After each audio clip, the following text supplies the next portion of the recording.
መካከል የሄድኩት ሰማይ ሲበራ ፀሐይ ተነስታ ይላልሽ እንስሳቶች ነፋሱን ይከተላሉ። በዚህ ጉዞ ውስጥ ሁልጊዜ እርግጥናን አገኛለሁ። ሸለቆዬ የዘላለም ቤቴ በንቱ ፍቅር የተመሰረተ ምስጢር በወንዝ ማገር መለርም ተንጫጫ በተመሳሳይ ነዚያ ስር እንደምንጃት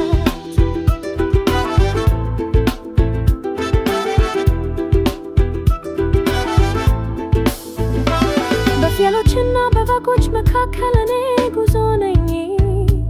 ምድር የምትነግረውን ሁሉ ስማ።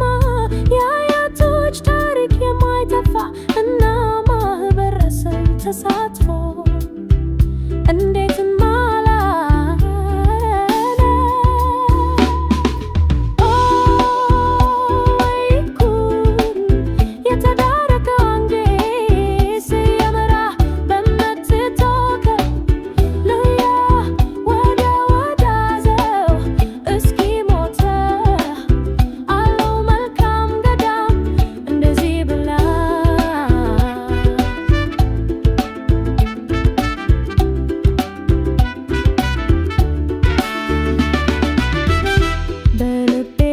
የተዘጋጀ ምስጢር አለ።